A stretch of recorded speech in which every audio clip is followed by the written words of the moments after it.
40-е гады. Кожнаму салдату хочацца мець уласную фотакартку, каб памяць пра сябе пакінуць, хаця б пасмяротную. Але пра падобнае хіба што толькі марыць застаецца. Такую раскошу і раней дазволіць сабе мог далёка не кожны. А тут вайна.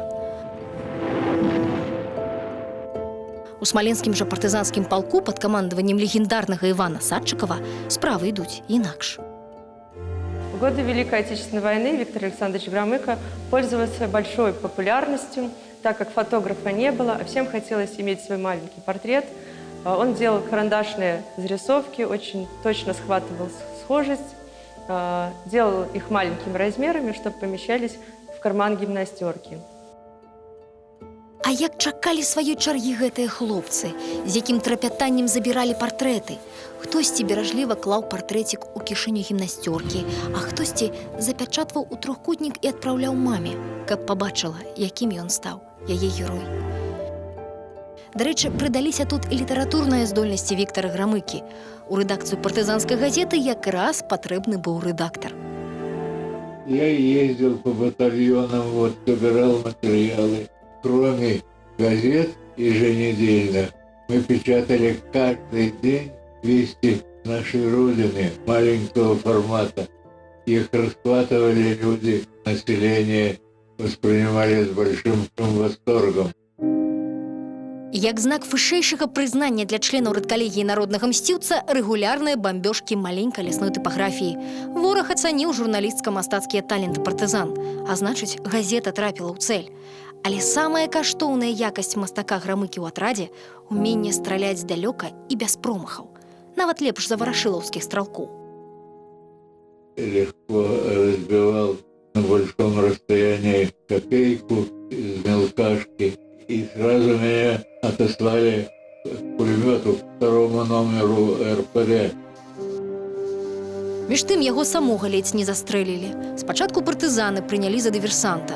Па дарозе на расстрэл выратавала выпадковая сустрэча з былым аднакашнікам-камісарам. Партызанскі атрад для 19-гадовага Віці стаў новай сям'ёй. Хлопец адчуў, яму тут па душы.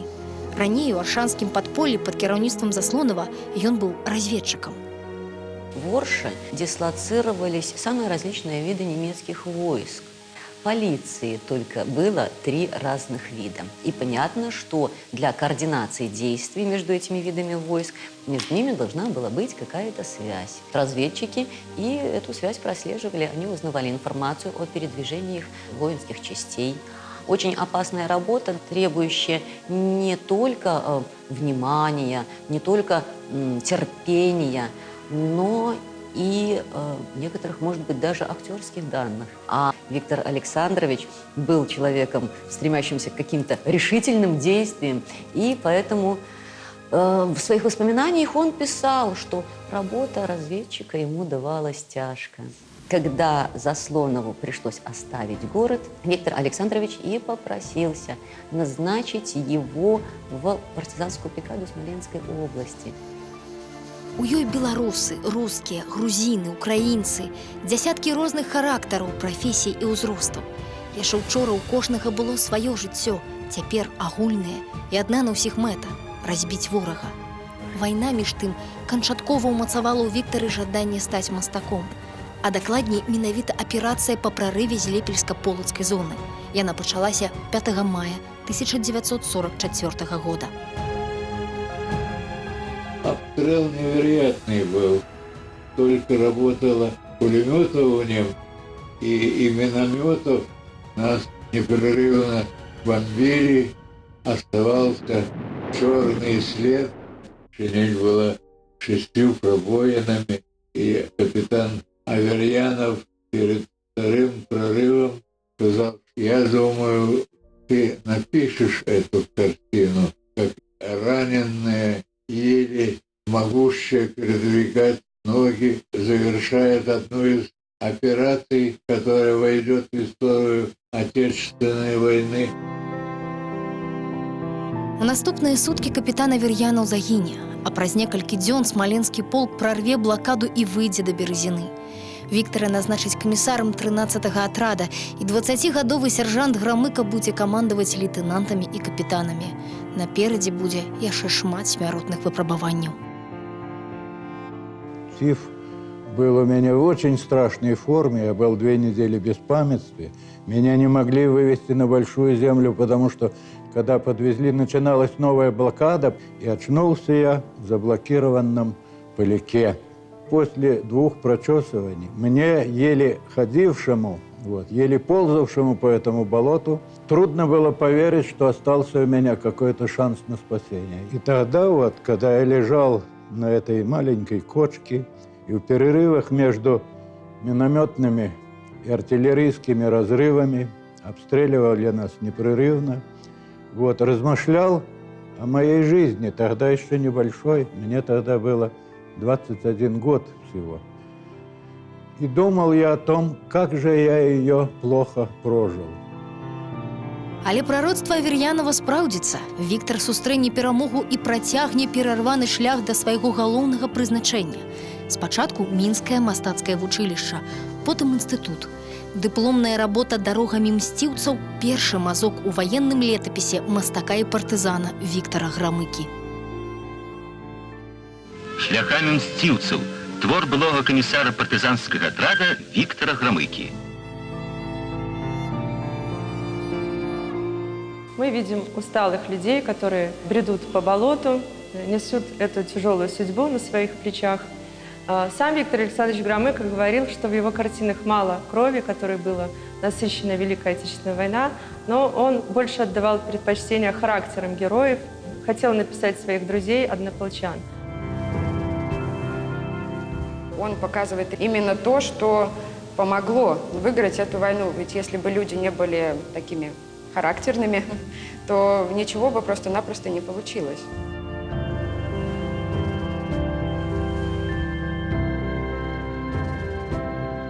Патриотическая тема в Беларуси, особенно в послевоенный период, она, конечно, развивалась на фоне недавних совершенно событий, которые после войны еще были как живая рана. Безусловно, Виктор Александрович Громыко – один из тех, кто не просто в повествовательной форме выражал свои композиционные решения и цветовое, будем говорить, образное, у него свой почерк. Сам мастак нярэдка называў свае творы баладамі ці песнямі. І сапраўды, гэта больш, чым карціны. Картина Виктора Александровича Громыко «Яблоки урожая» 1941 показывает то, с чего начинается народное ополчение. Среди леса, заснеженной поляне, маленькая группа людей. Возможно, у женщины с младенцем на руках нет другого пути, как пойти к партизанам вместе с повзрослевшей девочкой, закутанной в платок. А быть может, у них просто свидание, и, возможно, оно последнее. По-летнему зеленеют на снегу яблоки. Они не просто принесены из дома, а как будто из мирной жизни. Атмосфера полотна наполнена тревожным ожиданием неизвестного, сквозь которое робко пробивается надежда.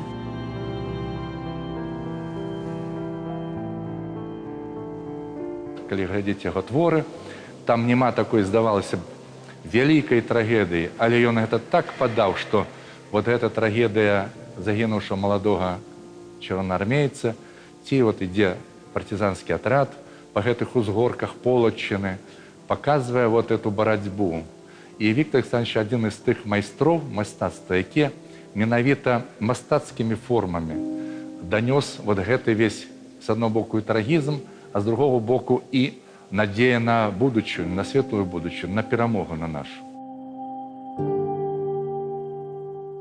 Тэма вялікай айчыннай стане ў яго творчасці лейтматывам, а інакш быць не магло. Вайна не адпускае, і час не гоіць раны. Одна из известных его работ – это «Солдаты». Это, конечно, тема памяти. Для искусства и для белорусского искусства, вот особенно середины 20 века, очень важно было не забыть того, что происходило. Отсюда вот эта тема и обращение к каким-то военным историям, то есть военным образом. Причем в работе «Солдаты» изображаются абсолютно реальные люди, то есть которые поминают погибших в годы войны.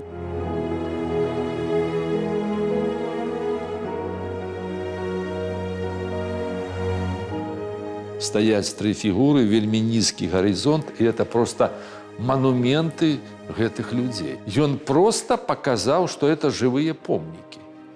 Простая мова, простая абсолютно. Яны стаяць там с этими стаканами, там выпіваюць за перамогу.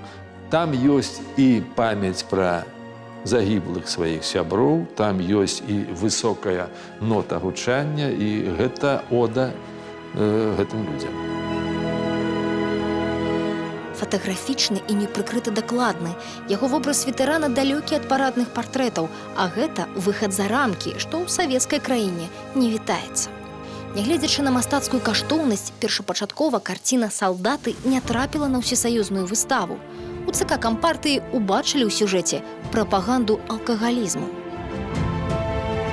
Кто-то даже сказал, ты бы хотя красного венца налила. А потом, кстати говоря, за эту картину и за серию других картин мне была высшая военная награда, серебряная медаль имени Грекова. Мы можам дзесяткі прыкладаў прыводзіць да тых твораў, якія не прымаліся на пачатку, а колькі было напісана романаў, якія ляжалі там, а колькі фільмаў было знята і пакладзена на паліцу. Таму гэта таксама паказчык, што ён узняўся, Грамыка, гэтым творам над ацэнкамі такого эстэблішмента. Бо звычайна этой ацэнкі малапрафесійныя бываюць. І вобраз ветэрана ён вывеў з параднага кантэкста, дзе яны там все в гэтых медалях ці ў нейкіх значках. Грамыка стварыў, падкрэсліваю, свой вобраз вайны. І ў фігаратыўных карцінах, і ў краявідах. Гэта відавочна. 1941. Над Прыпяццю. Напісаны ў 1970 годзе, гэты твор адзін з самых пазнавальных у спадчыне народнага мастака і ўвогуле адна з найбольш выбітных работ у беларускім жывапісе пра вайну. Сюжэт на першы погляд просты, толькі 3 фігуры, небагата колераў, але якая моц і глыбіня. Віктар Грамыка напісаў карціну ў фантастычны тэрмін за тыдзень, а вось выношваў доўга. 2 постаці, убачаныя восеньскім днём на беразе Прыпяці, пажылой жанчыны і дзяўчынкі-падлетка, усё не ішлі з галавы. Зрабіў нават некалькі дзесяткаў эскізаў, ды потым закінуў. Не тая тэма, бытавая. И лишь через 4 года я вдруг увидел раненого тяжело бойца, лежащего на христианской тканой подстилке такой. Пришлось делать образные находки. Черное небо, вот, белый песок тонкими нагнувшимися стебельками тростника под ветром. И картина полна тревоги. Вода была красной от глины. И вот этот вот образ родил вот именно это произведение, что Беларусь была залита реками крови, да, то есть вот эта вот метафора, и как это показать, какую найти художественную этому аллегорию, да, и он изображает 3 персонажей, да, то есть и каждый из них это, конечно же, символ, то есть погибший солдат, то есть целое поколение молодых людей, которые ушли на войну и погибли в годы войны, тема оплакивания и вот эта тема крика, тема ужаса, что началась война. Можно рассуждать просто философски. Она в будущее говорит, чтобы мы не забыли, чтобы другие не забыли. Когда вы являетесь соучастником таких размышлений, я думаю, значит искусство, значит художник стреляет не в молоко, а стреляет в цель. Схаваная драма і запрашэнні да разважанняў у кожнай яго рабоце на тэму вайны. 1972 год. На савецкія экраны выходзіць стужка «А зорі здесь ціхія». У гэты ж час Грамыка стварае карціну «Жанчынам вялікай айчыннай вайны прысвячаецца». Дзяўчаты распрануліся ля вады, каб абмыцца. Цішыня навокал. Кожная задумалася пра сваё. Побач зброя. На кантрасце плаўных ліній жаночых постацяў прамыя абрысы вінтовак.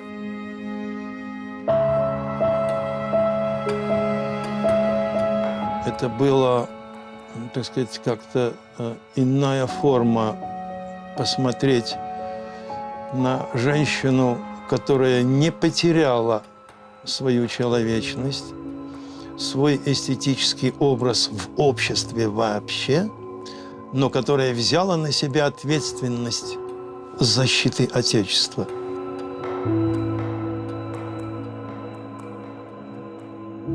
В этой работе Виктор Александрович показывает несовместимость женской природы с войной, поскольку женщина, она должна создавать жизнь, а не отнимать ее. Когда эта работа выставлялась впервые, велись споры между искусствоведами и ветеранами, поскольку ветераны говорили о том, что такого быть не могло на войне. Віктор Александрович праз усё жыццё пранёс адзін успамін. Ён звязаны з маладой медсястрой з партызанскага атрада. Чамусьці запомнілася, як яна спала перад боем. А раніцою чалавека не стала. Загінула ад фашысцкай кулі. Ды і сам ён цудам тады выжыў. Грамыка шмат разважаў усё сваё доўгае жыццё, асэнсоўваў падзеі, людзей і свет. Вспомним ягоныя там льны полацкія, там вот этой краявіды, показать драму і трагедыю праз краявіды. Вот эта чырвоная земля Полацчыны там унікальная. Одна справа показывать трагедыю ці высокі подзвіг вайны праз ілюстратыўнасць, але вось знайсці нейкі абагулены вобраз і вобраз індывідуальны свой, менавіта аўтарскі вобраз, яму это ўдалося. Ну, мало таго, ён стварыў абсалютна аўтарскі краявід. Сапраўды, Грамыку не пераблытаць ні з кім. На большасці яго пейзажаў высокая лінія гарызонту, таму што так адчувала радзіму яго сэрца. Видеть человека в объеме большого пространства. Я любил большие планы земли, реками, низинами, рощами, вот, с далью. Но, на мой взгляд, именно он открыл для Беларуси вот эти новые возможности пейзажа, да, что пейзаж может ничем не уступать ни исторической картине, ну, как бы и быть настолько же на высоком уровне, ну, как и любое другое достижение автора, да, то есть вот было же принято в советские годы, да, вот эта иерархия жанров, что главное это историческое полотно, что я исторический живописец, да, и только уже впоследствии пейзаж, натюрморт, портрет, вот, у Громыка такой иерархии не существовало. Яшчэ тады у партызанскім атрадзе Віктор Грамыка быў на расхват як партрэтыст. Перажыты час зрабілі яго сапраўдным майстрам псіхалагічнага партрэта. Ужо на пачатку 60-х гадоў ён едзе ў творчую паездку на Целіну, дзе піша простых людзей, даярак, механізатараў, будаўнікоў. Кожны з іх партрэт эпохі. Вось як выглядае юнацтва. Мы видим молодую девушку, которая после работы подошла к весенней лужице и залюбовалась первым весенним цветком. Мы видим, как сопоставляет в этой картине этот белый чистый цветок и руки, замазанные мазутом. А вось і аўтапартрэт. Звычайна майстры пэндзля малююць сябе з фарбамі ці палітрай. Грамыка ж з кнігай па астраноміі. Неба заўсёды было для яго чымсьці патаемным і неспазнаным. Он хотел поступать в летную школу, но из-за плохого зрения его не взяли. И даже уже в зрелом возрасте он сам хотел построить телескоп и вытащил для него линзу. Самалётабудаўніцтвам не атрымалася, хаця сямігодку Віця скончыў з атэстатам выдатніка. У 1938 годзе ён паступае ў Віцебскае мастацкае вучылішча, аднак з-за цяжкай хваробы маці вымушаны вярнуцца ў родную вёску, не правучыўшыся і семестра. Одновременно учась в 10 классе, это 37-я железнодорожная школа, преподает и рисование в этой школе. Он заканчивает школу с аттестатом отличника 21 июня 1941 года. А на завтра началась война. І наступныя некалькі год да атэстата выдатніка дададуць баявыя ордэны і медалі. Заслонаўскае падполле і партызанскія універсітэты зразумела не тое, аб чым марыў юнак, але не было б іх, напэўна, не было б народнага мастака Віктора Грамыкі.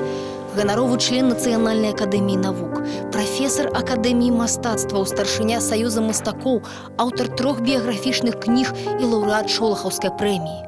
А галоўнае, ён той, каму ўдалося простай чалавечай мовай паказаць, што такое вайна. І што цана перамогі – гэта канкрэтныя людзі. А яшчэ ён зразумеў, каб сапраўды адбыцца, кожнаму патрэбны ўласны вопыт. И несмотря на то, что вот Громыко очень долгие годы преподавал, но похожих на него художников в белорусском искусстве нету. Да? То есть вот это тоже удивительно, как он не заставил всех своих учеников быть такими же, как он. Да? То есть он их научил мыслить как художники, научил понимать вот эту индивидуальность каждого из них, но в то же время создать свой мир в искусстве. За амаль 40 гадоў у Беларускім дзяржаўна-тэатральным мастацкім інстытуце Віктар Александрович выхаваў не адну сотню майстроў. Сваім студэнтам ён перадаваў не толькі малюнак, кампазіцыю і жывапіс, але і ўласны вопыт годнага жыцця. Я пришел к выводу, что пока не станешь другом студента, коллегой его, а может быть в лучшем случае даже и отцом, вот, тогда не будет настоящих результатов. И действительно вот на пути вот такого общения вот лежит путь открытия талантов. Он долго не преподавал в ВУЗе, поскольку как фигура такого общественного значения часто был в командировках в Москве. Но его роль там, на той площадке, помогать нашим, будем говорить, деятелям искусства, чтобы они каким-то образом попадали больше на всесоюзные выставки. Это всегда была лотерейная игра. Туда попасть в экспозицию подобной выставки – это все равно, что сегодня выиграть очень приличную машину по лотерее. Калі быў старшынёй Беларускага саюза мастакоў, то шмат зрабіў для паляпшэння матэрыяльна-тэхнічных умоў для мастакоў. Гэта па-першае. І дзякуючы яму у значнай ступені быў створаны, пабудаваны дом мастакоў на вуліцы Сурганова з майстэрнямі. Віктар Громыко любіў людзей, цаніў іх. Прычым людзей любой прафесіі, незалежна ад таго, просты інжынер перад ім ці вядомы вучоны. І яны адказвалі ўзаемнасцю. Гэтаксама уважліва ў свой час да самога Віктара прыгледзелася адна дзяўчына. Убачыла штосьці важнае і стала вернай спадарожніцай на доўгія гады. По вялікім рахунку была яго правой рукой і дорадчицей, яго жонка. Для Виктора Александровича это была большая поддержка в его творчестве, потому что рядом находился человек, которого он любил, доверял. Она ему помогала какими-то хорошими советами. Калі гаварыць шчыра, мастак лічыў, што ў жыцці яму пашанцавала. А ўвесь яго поспех пачаўся 1 студзеня 1923 года, калі ён, уласна, і нарадзіўся ў вёсцы Сянькова на Аршаншыне. Виктор Александрович родился в простой рабочей семье. Мать была сельской учительницей, отец работал прорабом на строительстве железной дороги. Мальчик очень рано начал рисовать. По возрасту его не взяли в 1 класс. Тогда брали с 8 лет, ему было только 7. А ён, так было наканавана, мастак у першым пакаленні. І здольнасці праявіліся ўжо ў дзяцінстве. З-за таго, што не ўзялі ў школу, хлопчык шмат плакаў і сумаваў, але бацькоўскія фарбы хутка высушылі слёзы. Яны так захапілі хлопчыка, яму настолькі спадабалася перамешваць колеры, атрымліваючы новыя, што і не заўважыў, як яны скончыліся. За лічаныя дні. Таксама хутка прабегла і само жыццё, хоць і было адмерана мастаку 96 гадоў. Все мои лучшие впечатления о возможностях человека без раздумья жертвовать самым дорогим, что у него есть, здоровьем и жизнью, сложились именно тогда, во время Отечественной войны. Война научила меня присматриваться к людям и ценить их, и видеть в обыкновенных, независимо от профессии, видеть удивительные качества человека.